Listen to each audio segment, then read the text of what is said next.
It might not seem like I'm a very devotional person.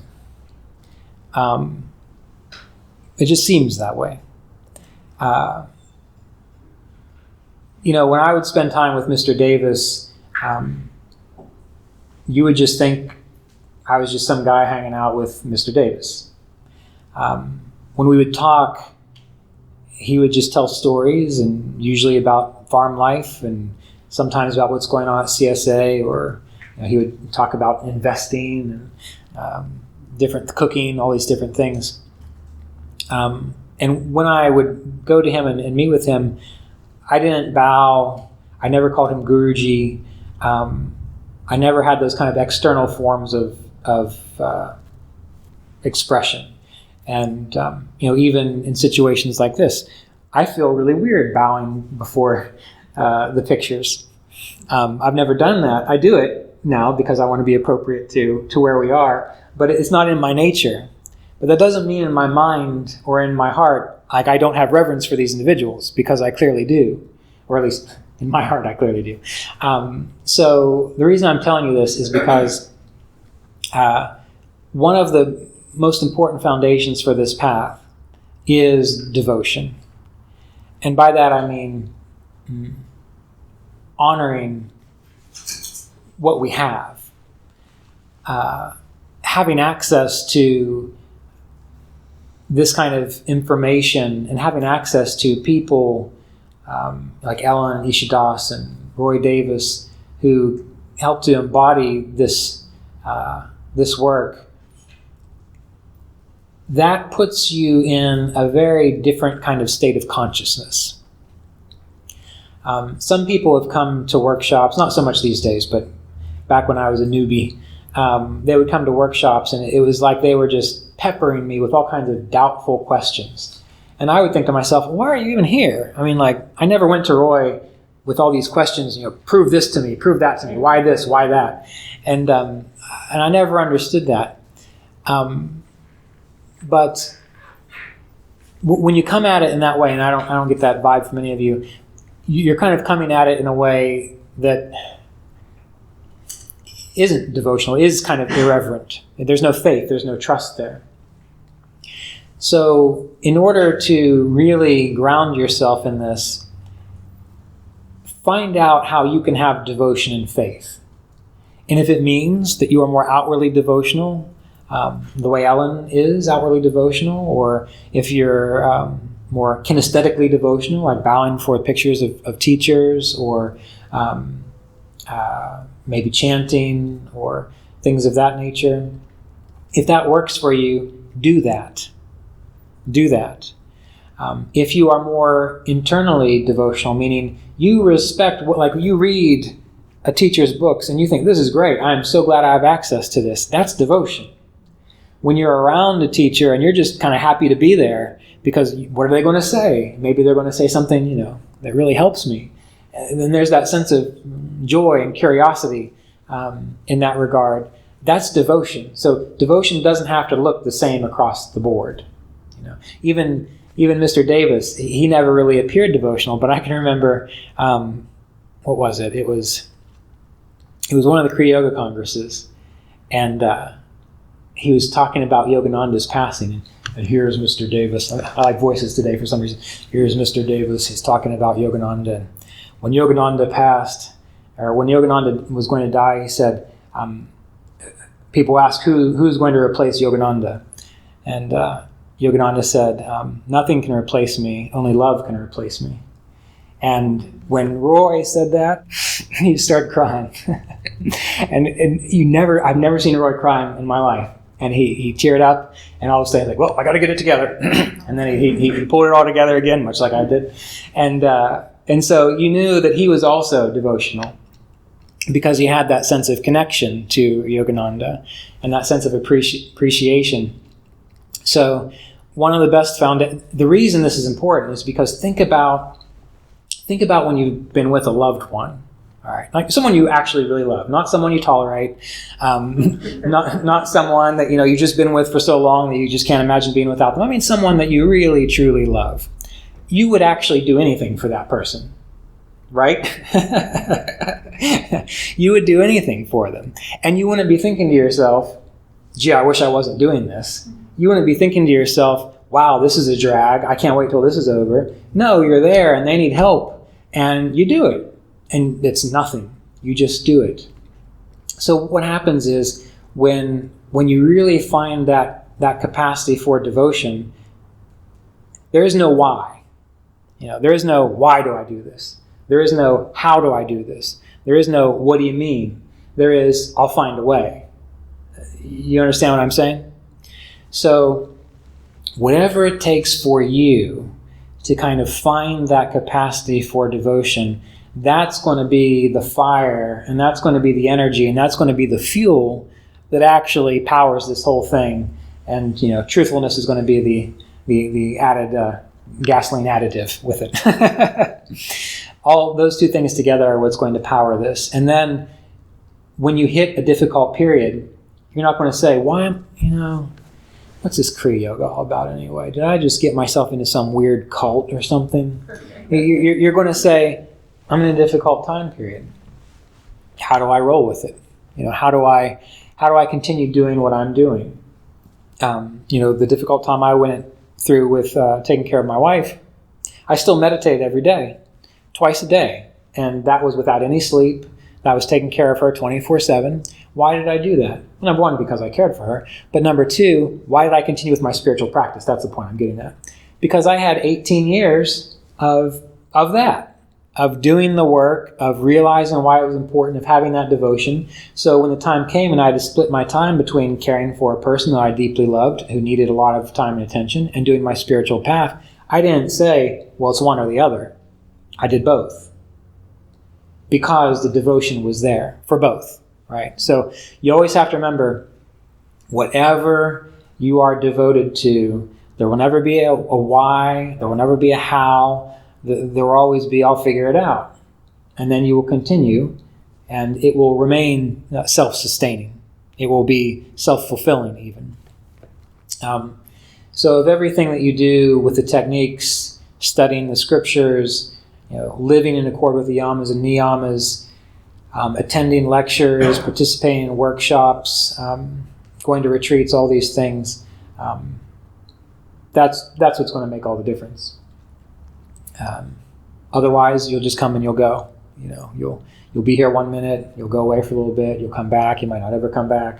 And in my experience, we're here to figure out what we are.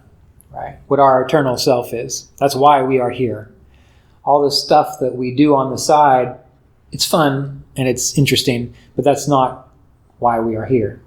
And human consciousness has gotten so confused by all just being around that it's hard to appreciate and recognize the purpose of life. And for most people, they don't recognize it until they're just about to die. And that's a shame. Right? Because you could be spending your whole life figuring this stuff out and then not waiting until 5 minutes before it's time to check out. And oh, damn, I just wasted a whole bunch of time. All right, I guess I'll come back again. And then 70 years later, it happened again. And now it's 10 minutes earlier. So you eventually, that's why you're here, is right now to consciously get this under control. That way, as Mr. Davis would say, you recognize you are an immortal spiritual being. And then you actually have choice of how you're going to live your life. That's one thing he said. I always like this. He would ask, how are you living your immortal life? How are you living your immortal life? And the reason that's important is because, first of all, it's pointing out that you are immortal, which means you can spend your life being a dumbass, doing the same thing over and over and over again. Next lifetime, here we go again. Next lifetime, here we go again. And you've just wasted 121 years or so being a dumbass. All right? Now, what if you recognize that your life is immortal and eternal, and you decide, well, if I'm immortal and eternal, then right now, I'm going to live in a way that is honoring that. In the Bhagavad Gita, in the beginning, Arjuna figures out the immensity of the work that he has to do spiritually speaking. And the beginning of the chapter is called the despondency of Arjuna, because Krishna takes him into the field where the spiritual work happens, the spiritual practice happens, and Arjuna looks around and he says, "This is too much. I can't do this. I don't have the strength to do this." And so he dramatizes being weak and faint, and he drops his bow, which represents like letting go of your meditation routine. He slumps to the ground and he tells tells Krishna, "Sorry, bud, I can't do it. I don't care how great of a hero you think I am, but nope, we're not doing this." And then at the beginning of the second chapter, Krishna says, "Get up." He says, "Stand up, Arjuna." He says, "To you of a noble birth, this is beneath you." And we can interpret that as literally as Arjuna being noble, but we have to remember that's a metaphor, and Arjuna is representative of our soul. And to live weakly, to live like you're pathetic and like you can't stand up and do what needs done, that's dishonoring the nobility of your soul. So that's like taking a king, and that king is just throwing away all of his power and all of his capacity to do good. When what is the king supposed to do? The king is supposed to stand up and do what needs done. So each of us are like Arjuna. Each of us are like that soul. And to pull away from our duty to live life as a dumbass, that is insulting to what we are. Not in a judgmental, you're going to hell kind of a way, not Christian, biblical, old school type stuff. But it's insulting to who you are as a human being. And Sri Yukteswar talked about this in his commentary on the Bhagavad Gita. He says, the human form is, compared to the rest of the creatures in the world, is precious, because it's the only form that has the capacity to be able to really perceive this stuff. We can act like animals are holy and they're in tune with spirit, and they are, but on an unconscious level. They're not conscious of it. They can't be awake, except for Lakshmi the cow. That was supposedly an awakened cow. But it is the human body with the human chakra system and the frontal regions of the brain which has the capacity to comprehend this whole process, to comprehend what the purpose of this life is. And once you've gotten this body, you're supposed to practice yoga. Otherwise, as they say, I'm not the only one that uses the term dumbass. In Vasishtha's yoga, they say everyone else is like a jackass. They're just led by carrots. They're not living as a human being. They're not living up to their full potential. So we have to shake ourselves out of this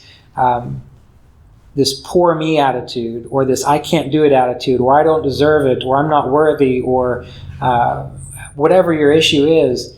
Again, not to pump yourself up and think I'm fantastic, but to realize that you have a responsibility and you have royalty within you in this spiritual sense. And if you're going to live an immortal life, why not live it in the highest way? And that's what Yogananda said too. If you've got to live life in the highest way. And so doing this, what we're discussing, meditating, doing our best to be truthful, trying to be content, trying to be harmless, doing our best, that's it. And it doesn't matter whether we fail or succeed. The fact that we are doing it is perpetuating the way we're supposed to manifest in this life, the royalty, the holiness of this life. You follow what I'm saying? Okay. And again, this doesn't mean that you have to act holier than thou. I mean, if you really want to know what I'm like in real life, talk to Jasmine. Okay. She will tell you exactly what, or Robert back there, he knows me pretty well. I take meditation very seriously. I take this study very seriously. So when I'm by myself, I'm all about it and I'm in it. But when I'm just doing stuff, no one knows. That's okay. So you can be yourself, and you can have this internal devotion, this internal compass. And as long as you are doing that, then you are being truthful and you are being authentic to this work. Last thing, then we'll meditate a little bit.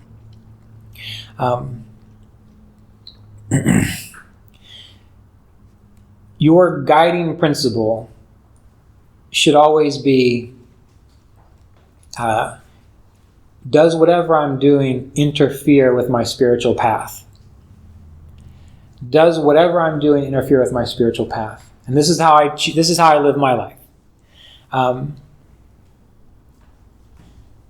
I going, like, for example, we had lunch at this restaurant and they had French onion soup. I love French onion soup. But onions tend to make me groggy and they don't allow me to meditate very well. I know that about myself. And I know that usually it's when I eat onions like later on in the day that happens. So I had French onion soup for lunch. But if we would have been at dinner time or later at night, more than likely I wouldn't have eaten French onion soup, because I know that that's going to get in my way of my ability to meditate and stay alert and awake. Now again, there's actually a scientific reason why this happens to me, but we're not going to get into that. If someone invites me out to a late night, what do I think in my mind? Am I going to be able to wake up early tomorrow? And am I going to be able to get on with my day and meditate and do my work? If the answer is no, I don't do that thing. If the answer is it doesn't matter, well, I might go do it. When it comes to hanging out with certain individuals, I ask myself, am I going to get caught up in their drama? Is it going to throw me off for a few days? If the answer is yes, I don't go hang out with them. If the answer is no, so what? I'll go play some cards with them or do whatever.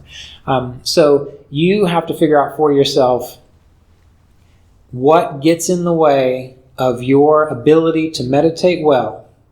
What gets in the way of your ability to be the best person you can be?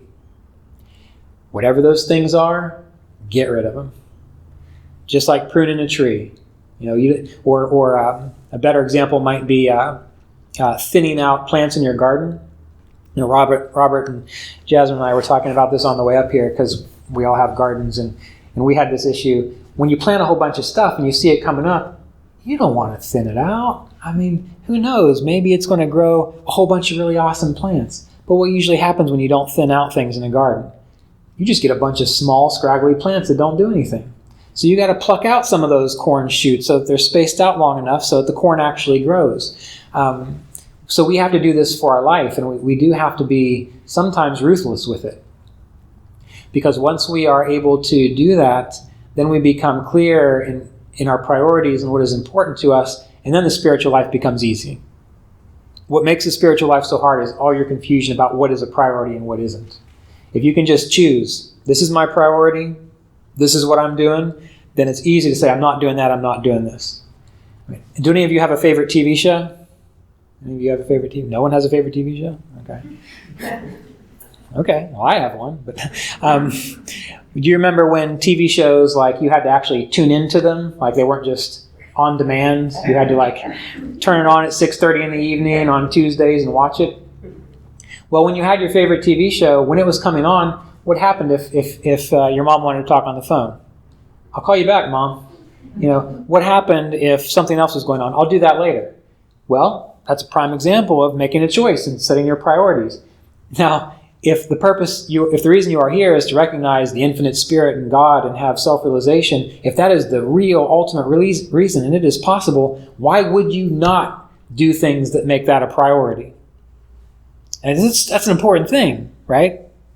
So that's my last bit. I really need to work on my ending, so I usually just quit.